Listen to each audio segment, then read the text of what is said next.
సాయిరామ్. సాయి భక్తులందరికీ నమస్కారం అండి. అందరూ ఎలా ఉన్నారు? ఆ సాయినాథుని కృపా కటాక్షాలు మనందరిపై ఉండాలని మనస్ఫూర్తిగా కోరుకుంటున్నాను. వీడియోలోకి వెళ్ళే ముందు ఈలోగా మన ఛానల్ మీకు నచ్చినట్లయితే సబ్స్క్రైబ్ చేయండి, పక్కనే ఉన్న బెల్ ఐకాన్ని క్లిక్ చేయండి.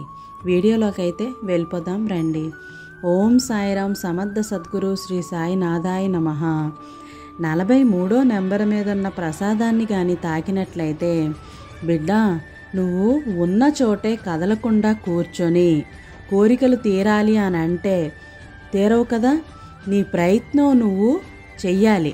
నీ ప్రయత్నంలో ఉండి నువ్వు అప్పుడు నా కోరికలు తీరటం లేదు అని నువ్వు అనాలి. అలాగే తీర్థయాత్రల వలన దైవ బలము కలిగి నువ్వు కోరిన కోరికలు తీరుతుంది. ఖచ్చితంగా షిరిడీ యాత్ర చేసే శీఘ్ర ఫలితాలని నీకు కలుగుతాయి. నువ్వు షిరిడీ యాత్ర ఎప్పుడైతే చేస్తావో అప్పుడు ఖచ్చితంగా నీకు నువ్వు అనుకున్న ఫలితం అయితే ఉంటుంది. నువ్వు గతంలో చేసిన పాపాలన్నీ కూడా తొలగిపోయి షిరిడీ దర్శనానికైతే ఒకసారి వెళ్ళిరా తల్లి. తల్లి నువ్వు నన్ను చూడాలని నువ్వు షిరిడీయే రానవసరం లేదు, కానీ నువ్వు అక్కడ ఉన్న ఆ మట్టిని కానీ నువ్వు తాకినట్లయితే, ఆ గాలిని కానీ నువ్వు తాకినట్లయితే నీ మనసు, నీ శరీరం అంతా, నీ మనసులో ఉన్న ఆలోచనలు అన్నీ కూడా అంతా శుభ్రపడతాయి తల్లి. ఓం సాయిరామ్. 44వ నెంబర్ మీద ఉన్న ప్రసాదాన్ని కానీ నువ్వు స్వీకరించినట్లయితే సాయినాథుడు చెప్పే మంచి అద్భుతమైన మాట తల్లి. బిడ్డ జీవితంలో ఏదైనా ఒక గట్టి నిర్ణయం తీసుకోవాలి. ఒకవేళ ఆ గట్టి నిర్ణయం తీసుకునే ముందు నువ్వు ఖచ్చితంగా భగవంతుని ఎదుటి నుంచి మాత్రమే మాట్లాడాలి. ఎందుకు అనంటే మనం మనుషులతో అయితే అబద్ధం అన్నీ చెప్పగలుగుతాం, కానీ ఆ దేవునితో అబద్ధాలు చెప్పలేము కదా. మనకి అంత ధైర్యము లేదు, చెప్పలేము కూడా, మన మాటలు కూడా రావు. అందుకే నువ్వు ఏది అనుకున్నా కూడా ఈ రోజు నుంచి నేను ఈ పని చేయగలను, ఈ రోజు నుంచి నేను ఈ పని చేస్తాను అని అనుకున్నప్పుడు ఖచ్చితంగా ఆ భగవంతుని దగ్గర నిలబడి నువ్వు చేయవలసిన పనులన్నీ చేయి బిడ్డ. అప్పుడే నువ్వు ఖచ్చితంగా ఒక నమ్మకంతో కొంచెం నువ్వు ధైర్యంగా ఉంటావు కూడా. ఎలా పడితే అలాగా ఆ భగవంతుడి మీద ఆలోచనలు అనేవి నీకు రావు తల్లి. ఓం సాయిరామ్. 45వ నెంబర్ మీద ఉన్న ప్రసాదాన్ని కానీ నువ్వు స్వీకరించినట్లయితే సాయి చెప్పే మంచి అద్భుతమైన మాట ఏంటంటే, నువ్వు పదే పదే నువ్వు చేస్తున్న పనులన్నింటికి కూడాను ఎటువంటి ఆటంకాలు అయితే వస్తున్నాయో ఆ ఆటంకాలన్నీ పోయి త్వరలోనే నీకు మంచి రోజులు రాబోతున్నాయి అని చెప్పటానికే ఇన్ని ఆటంకాలు అనేవి వస్తూ ఉన్నాయి. నీ విజయం ముందు నువ్వు ఎంత ఓర్పుగా ఉన్నావు అన్నది కాలం అనేది పరీక్ష పెడుతూ ఉంటుంది. ఇంకా ఓర్పుతో ఉంటేనే నువ్వు గెలుస్తున్నట్టు.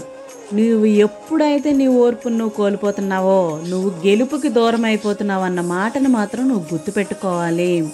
బిడ్డ నీలో ఓర్పు, సహనం ఆ రెండు ఉంటేనే నీ జీవితంలో నువ్వు ఒక మెట్టుకి ఎదగాలన్నా ఒక మెట్టు దిగాలన్నా నీ చేతిలోనే ఉంటుంది. అది ఓన్లీ 2 ఆయుధాలే, అవి ఓర్పు, సహనం. ఈ 2 నీలో ఉంటే మాత్రమే నువ్వు పైకి ఎదగగలుగుతావు.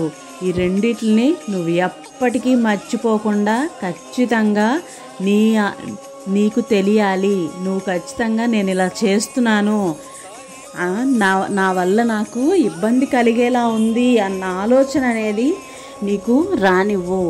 నువ్వు నీ ఓర్పును మాత్రం ఎప్పటికీ ఓర్పుగా ఉంటే ఖచ్చితంగా నీకే తెలియని ఒక అద్భుతం, మిరాకిల్ అనేది చేసి చూపిస్తా ఆ సాయినాథుడు.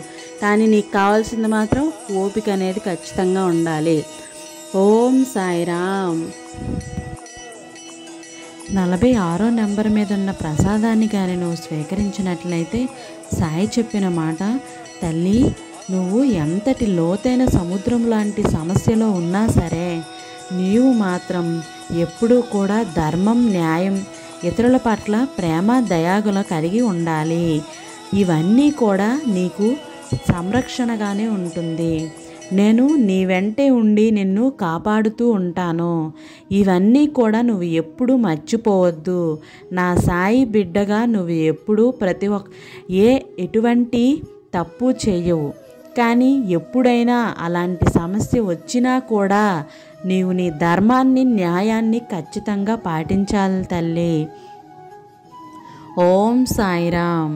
అలాగే 47వ నెంబర్ మీద ఉన్న ప్రసాదాన్ని కానీ నువ్వు స్వీకరించినట్లయితే సాయి చెప్పే అద్భుతమైన మాట, బిడ్డ, తల్లి దేవుని సహాయం మరియు ఆశీర్వాదంతోనే పెద్ద సమస్యల నుండి పెద్ద సమస్యకు పరిష్కారం కూడా నీకు దొరుకుతుంది. నీలో ఉండవలసినది నమ్మకం, సహనం. ఈ రెండు ఉంటే ఖచ్చితంగా నీ సమస్యకి పరిష్కారం అనేది అవుతుంది. దీనికి కొంత సమయం పట్టచ్చు, లేదా ఇది ఎల్లప్పుడూ ముగింపుకు వస్తుంది. ఎప్పుడు ముగింపుకు వస్తుందో అన్నది కూడా చెప్పకపోవచ్చు. అలా అని ప్రతినిత్యం నువ్వు దాని గురించి ఆలోచించుకుంటూ దాన్నే నీ సమయం అంతా వృధా చేసుకుంటూ ఉండద్దు. అర్థమవుతుంది కదా తల్లి? ఎప్పుడు చింతించకో నా బిడ్డ, నీకు దేవుడి ఆశీస్సులు ఎప్పుడు ఉంటాయి. ఆ సాయినాథుడు నీ వెంటే ఉంటాను తల్లి నేను ఎప్పుడు అని ప్రతినిత్యము నేను నీతో చెప్తూనే ఉన్నాను కదా బిడ్డ. ఓం సాయిరామ్. 48వ నెంబర్ మీద ఉన్న ప్రసాదాన్ని కానీ నువ్వు స్వీకరించినట్లయితే తల్లి, డబ్బులు ఉన్నవారి వెనుక మనుషులు ఉంటే మంచి గుణం ఉన్నవారి వెనుక భగవంతుడు వెంటే ఉంటాడు. ఈ మాట మాత్రం మర్చిపోవద్దు. నీకు ఎంత డబ్బున్నా కూడా, ఎంత అహంకారం, నీలో ఎంత డబ్బుందో అన్న గర్వం అనేది నీలో ఉండకూడదు. అలాంటి గర్వం కానీ ఉంది అని అంటే నువ్వు ఎన్నో సంవత్సరాల నుంచి కష్టపడిన డబ్బులన్నీ కూడా ఒక్క నిమిషంలో అవంతా తారుమారు అయిపోయే శక్తి ఆ భగవంతుడికి ఉంది. తారుమారు చేయగలిగే శక్తి కూడా ఆయనకు ఉంది. అందుకే నువ్వు ఎప్పుడూ కూడా గర్వంతో అయితే ఎప్పటికీ ఉండద్దు. నీలో ఉన్న మంచి గుణాలు మాత్రమే బయటికి కనిపించాలి. ఆ గర్వం ఇవన్నీ కూడా ఏదో ఒక రోజు నేను నాశనానికి గురి చేస్తాయి. అందుకు నువ్వు ఎప్పుడూ అలా ఉండడానికి ప్రయత్నించకు. అలా ఉండాలని ఎప్పుడు నీ మనసులో కూడా రానివ్వకు తల్లి. ఓం సాయిరామ్. 49వ నెంబర్ మీద ఉన్న ప్రసాదాన్ని కానీ నువ్వు స్వీకరించినట్లయితే సాయి చెప్పిన మాట, తల్లి ఎందుకు నువ్వు ఎప్పుడు చూసినా ఏదో ఒక ఆలోచనలతో కనిపిస్తూ ఉంటున్నావు, ఏదో ఒక ఆలోచనలతో సతమతం అవుతూ ఉంటున్నావు. ఏమవుతుంది నీకు? ఏం ఆలోచిస్తున్నావు నువ్వు? అసలు నీకు ఏమీ జరగదు. ఏం జరుగుతుందో అని భయపడుతూ ఉన్నావు అంతే. నువ్వు నీ భయాన్ని పక్కన పెట్టి నువ్వు ఏదైతే కావాలనుకుంటున్నావో దాని దగ్గరికి వెళ్ళడానికి నువ్వు ఒక అడుగు ముందుకు వేయు. ఖచ్చితంగా నీకు అది దక్కుతుంది. నువ్వు ఆలోచిస్తూ ఉంటే నీకు అనారోగ్యం తప్ప నీ ఆలోచనకి సమాధానం కానీ, నీ పనికి నువ్వే పని చేసుకోవాలి తప్ప నీకెవరు సహాయం చేయరు. అందుకు నువ్వు ఆలోచనలను పక్కన పెట్టి ఒక్క అడుగు నువ్వు ముందుకు వేస్తే 10 అడుగులు నేను నీ వెంట వస్తానని నీకు ప్రతినిత్యం చెప్తూనే ఉన్నాను కదా తల్లి. ఓం సాయిరామ్, ఓం సాయిరామ్, ఓం సాయిరామ్. ఈరోజు వీడియో మీకు నచ్చినట్లయితే లైక్, షేర్, సబ్స్క్రైబ్ చేయండి. అలాగే మీ ఫ్రెండ్స్కి, మీ రిలేషన్స్కి షేర్ చేయండి. రేపటి సాయి వాక్కుతో మళ్ళీ కలుద్దాం. సర్వే జన సుఖినో భవంతు. Thank you for watching.